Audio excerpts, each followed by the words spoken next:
Good morning and welcome to the Morning Scoop for Monday, June 28th. This is your daily Buckeye fix. I'm Tom Orr. The Minnesota game is in 66 days, the game against Michigan in 152 days. Ohio State summer camps are now done, and we are now in the heart of national camp season as some of the best players in the nation meet to face off head to head in what are some very valuable opportunities for evaluators to see big names competing against each other.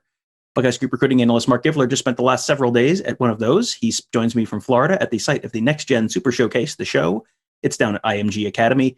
Marc, I wanted to start with a guy you saw right away who really jumped out. He is a 2025 quarterback. Yes, you can go ahead and count on your fingers. He is headed into his freshman season of high school. But I saw the pictures and I was like, this guy looks like he's a high school senior. I mean, tell everyone about Xander Smith because he already looks the part of a big-time college quarterback. Yeah, so he's like 6'3", 210. And he actually played varsity as an eighth grader. You're allowed to do that at some of the private schools, I guess, in Florida. So he was at Bradenton Christian last year. Actually had a 500-yard game at the varsity level as an eighth grader. I think he ended up throwing for about 1,700 yards in a shortened season last year. So he's going to be at Palmetto High School this fall. Alabama, Clemson camps. Dabo Swinney was paying some attention to him at Clemson, so that's going to be one to watch. Did grow up an Alabama fan, so that's also going to be one to watch. But did throw out, I asked him, I said, what are some schools you'd like to check out here as this thing starts to take off? And Ohio State was a school he has a lot of respect for, and I know he's watched those Alabama-Ohio State battles over the years here. So, guy to keep in mind, probably be a national recruit. And, I think the interesting thing about him is he's a big kid. He's almost looks like a linebacker, but he can move a little bit. So he's almost like a right-handed baby Tebow a little bit the way he was looking out there. So that's going to be an interesting one. I think that's a kid's going to have a lot of offers here in the next year or so. And if you want to do the math again, yes, 2025 means that Quinn Ewers could theoretically be off to the NFL before Xander Smith actually would step on campus at Ohio State. 2025 is quite a ways away, so you're probably not checking depth charts too closely right now if you're that far away. Let's move a little closer to the present with 2024 receiver and defensive back Earl Culp. He's from St. Thomas Aquinas, does have some ties to Ohio. He's someone Mark, you and I saw back in January at South Florida Express practice when we were down there for the national championship game. And then you got a fresh look at him again this week. What'd you see out of Earl Culp? Yeah, it looks more explosive, faster, stronger. You can tell he's been hitting the weights here the last 6 months or so, whatever it's been. In line to, and here's another interesting development. When we saw him at South Florida Express, he was strictly a receiver. He has spent a lot of time playing defensive back this spring and summer, and that may be his first opportunity at Aquinas. He is competing for the starting position there at Aquinas at corner. He also camped at Ohio State on Wednesday. I unfortunately did not see that. I was flying down here, but I've seen him this week playing corner, and he had a pick six to win a 7-on-7 game on Saturday. And then made some great catches at receiver, some big catches at receiver. Really impressive talent, and a kid that if Ohio State gets serious about here, they can get him. His parents are from Canton, Ohio.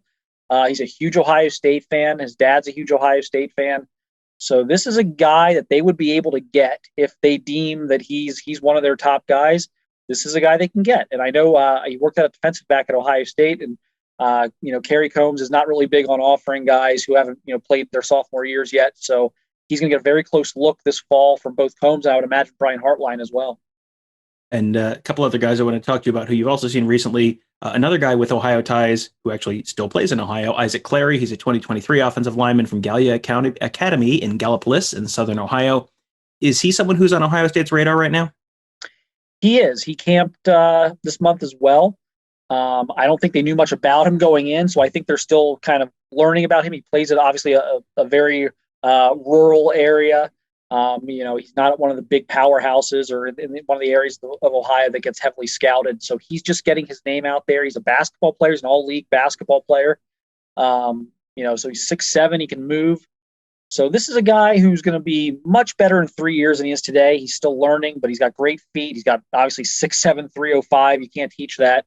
So this is a guy who's really interesting and went from a guy who I don't think a lot of people really knew who he was maybe 6 to 8 weeks ago to now he's, Virginia Tech's asking him to come to games in the fall, and Cincinnati's recruiting him really hard now, and he's been at Louisville and Kentucky, and I know Ohio State's now aware of him as well. So this is one maybe to watch here this fall, see how the junior film looks, and could be a guy, could definitely be a Power 5 guy down the road. All right, so those are two guys with Ohio ties. Now let's end with two guys who are from Michigan. Jacob Odom, a 2024 wide receiver and defensive back. He's from Harper Woods, Michigan. That's a suburb of Detroit. He camped at Ohio State this month, and then you also saw him down there. So go ahead and give us a scouting report on Jacob Odom. Yeah, long, athletic. I'd love to see him play corner. He's a receiver, defensive back, and he made sure to tell me he's a athlete. He doesn't want to be pegged into either spot yet. But I personally would like to see him really focus on corner and defensive back. But he also worked out at that position for Ohio State. I think Kerry Combs gave him a very similar speech to the one Earl Culp got, which was, I don't really offer freshmen, but we're going to be recruiting you. They've exchanged contact information. They're going to be in touch a lot here. So that's a guy to watch there in 2024. He actually has 13 offers already. He camped at Notre Dame and Michigan this month as well. They both offered him at camp.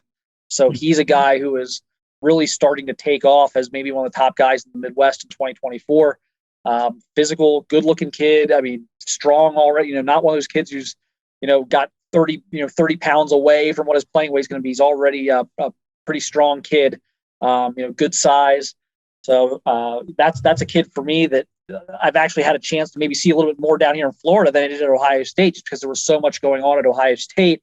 So he's been really good down here, and definitely a guy I think people are going to want to pay attention to. And the last guy I wanted to ask you about is Isaiah Marshall. He's a 2024 quarterback from Southfield, Michigan. If you're wondering why, in your back of your recruiting brain, Southfield, Michigan sounds familiar. That is a suburb of Detroit, the school that produced defensive lineman Lawrence Marshall back in 2014, one of the stranger commitments to Ohio State, committed to Ohio State, decommitted 4 days later, and then ended up signing with Michigan. Isaiah Marshall, not nearly that far along in his own recruiting process, but just like Lawrence Marshall and also Jacob Odom, he already does have a Michigan offer. So what can you tell us about Isaiah Marshall? Yeah. 6 foot, about 200 pounds, throws a really pretty ball. Throws a great deep ball. He's been throwing it with good accuracy, good timing. Just seems to be able to make those quick, accurate decisions. Definitely been impressed with him. Got to see him at Ohio State. He also camped at Ohio State this month. Got to see him there. Looked really good there as well. The early Michigan offer obviously is kind of the elephant in the room there with him being a Detroit kid. But, there's family from all over the Midwest. He's got family in Columbus. He's got a grandparent and I believe some cousins in Columbus. His uncle played at Youngstown State for Jim Tressel, and his dad played at Northwestern. So there's a lot of Midwest going on there. And so I would expect him to probably be he's not going to tell you that yet, but it feels like there's too many Midwest ties here for him to not go somewhere in the Big Ten. But he's very interested in Ohio State. He loves their offense. And we just have to see, he started as a freshman at Southfield. So he's already, putting up numbers. He's been really good down here, and we haven't even been able to see him, really use his legs, which is another thing he brings to the table. So this is going to be one of the top Midwest quarterbacks in 2024. Obviously, they've offered Jaden Davis out of the Charlotte area, and that right now may be the top target. I think, look, that's maybe a little early to go nuts here on who the top targets are. For kids who haven't played their sophomore seasons yet. But obviously, Davis is a guy they're going to be really strongly going after. But this is another kid I think to keep in mind. And he's, again, really good week.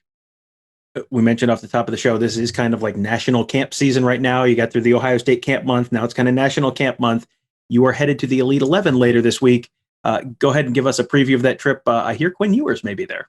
I was just going to say, there's a kid from Texas that's out there that's supposed to be pretty good that I think I should probably take a look at. I think that's kind of the story of the week is, look, just about everyone's got Quinn Ewers as the number one player in America right now. And, do we put maybe too much into some of these camps? Yes. But nonetheless, we're going to saying the quiet part out loud. Don't do that. Don't say the quiet part out loud. I know.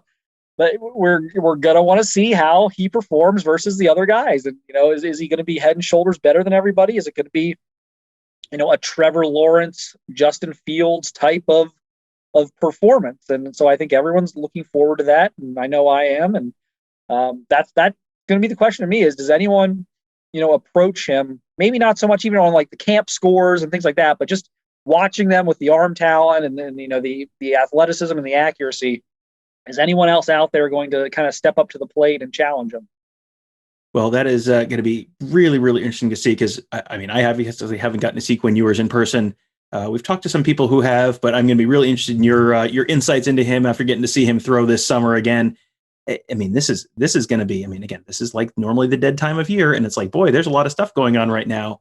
There's a couple, some big recruitments going on. I think coming out of June, we're probably expecting some commitments to be coming in as guys kind of make decisions based off of that month of visits. And, we're only a month away from the start of spring, the start of fall camp. Big Ten Media Days is only like 3 weeks away at this point. And the best place to follow all of that action, all of that reporting, get all the insight, all the analysis is at BuckeyeScoop.com. Our fantastic team of insiders is working like crazy to cover all of this stuff. Mark is crisscrossing the country just for you, not for anyone else, just for you, friend. And so you should, the least you could do would be to sign up to become a member today at BuckeyeScoop.com. And as a further show of gratitude, Nevada is going to give you an opportunity to win 4 of his tickets to the Oregon game, which I looked again.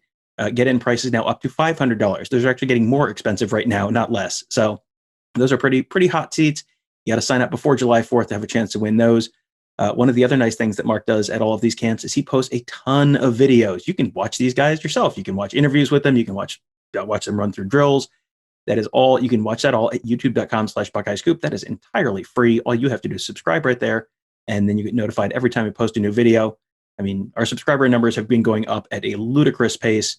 6,000 people can't possibly all be wrong. So why don't you go ahead and subscribe to the channel right now and make sure you don't miss anything as Mark is dropping new exciting stuff. We're dropping all sorts of new podcasts. It's all there at youtube.com/Buckeye Scoop.